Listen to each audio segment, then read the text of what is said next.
Hello, everyone. My name is Nadia, empathy culture creator and founder of Lusana Agency. I would like to thank Cornell University for this great opportunity and thank you all for your participation today.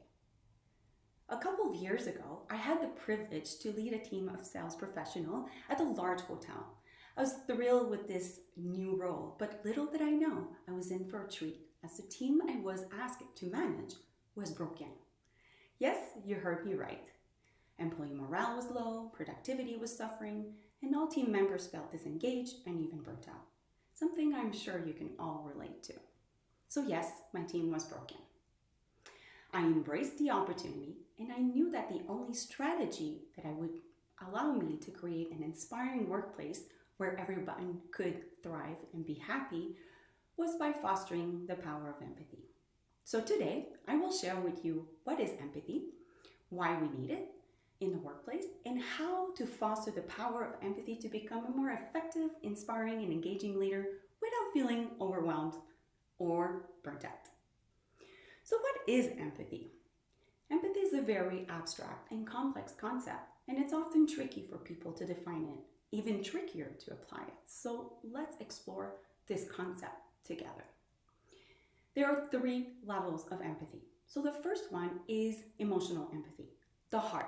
It's our ability to sense what someone else feels at that exact moment. It allows us to understand and connect with that person on a deeper level. It makes our concern genuine because we know exactly what emotion is at play. The second one is cognitive empathy, or the brain. It is the ability to understand the other person's perspective, understanding what they might be thinking or feeling. The key here is curiosity. So by craving to understand the other person's behavior, we naturally put ourselves in their shoes and grasp what is really going on with that individual. However, thoughts do very little for the other person unless there is action, which leads me to compassionate empathy, so the legs. It's the ability to sense what the other person needs from you in that exact moment, being concerned by acknowledging their emotional pain and taking practical steps to reduce it. So by developing these 3 levels of empathy, you 1, accurately identify others' emotion, 2, understand what they need at that specific moment, and 3, you finally take action by responding accordingly. Ultimately, it leads to a more genuine and human approach, one that will make you the perfect ally for your team members. But what are the benefits of fostering a culture of empathy in the workplace? There are several reasons, but let's focus on these 3. So 1, it forges a stronger corporate culture. Employees feel like unique individuals. It creates a happier and healthier, safer, and gratifying work environment. It builds an attractive workplace. We can draw from a wider pool of talented individuals and reduces employee turnover, something we're all looking forward to. Also, it mobilizes and empowers employees. It gives them a sense of empowerment. It increases productivity, efficiency, they become more creative, it boosts motivation, boosts morale, and you have a happier workforce. And finally, it builds a more effective, inspiring, and engaging leaders. The reason why we are here today. So it helps us to become better listeners, better active listeners, because it allows us to connect. We build trust because to mobilize people, you need to gain their trust. By showing empathy, this will lead to a more engaging team. And empathy flows from the top down, so the manager sets the tone. So now how can you cultivate empathy to become a more influential and effective leader when empathy is so tricky? So after years of research, I realized that there are 5 underlying skills that allows us to foster the power of empathy, which I named the LUSO approach, an acronym where each letter of LUSO represents a skill. So let's explore look inside. Everything starts with us, with you. So before understanding others, you need to better understand yourself, to be in tune with your emotions. This will allow you to better regulate them, but also be better at identifying emotions in others. Then we move to understand others, or social awareness. To connect with your team authentically, it's important to understand their needs and desires.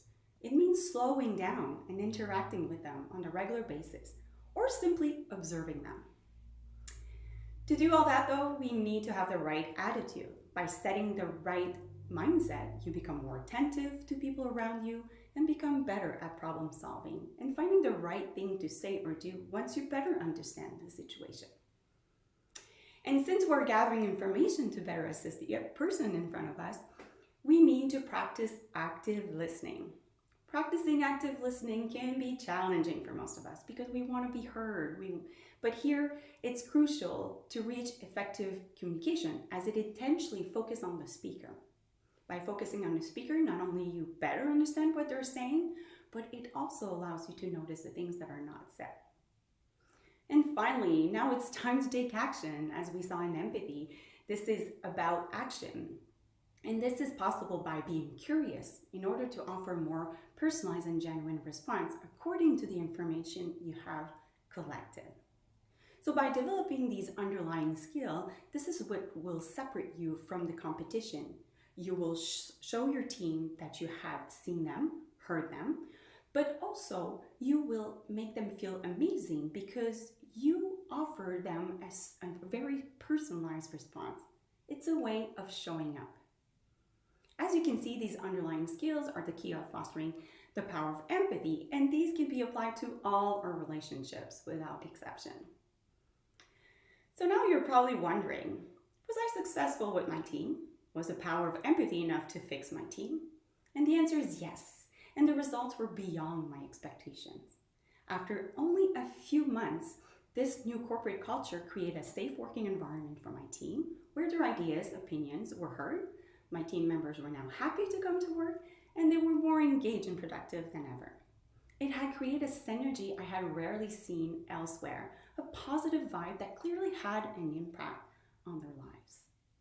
I would like to leave you with this quote by Anne Fudge today that states, "Authenticity and knowing who you are is fundamental to being an effective and long-standing leader."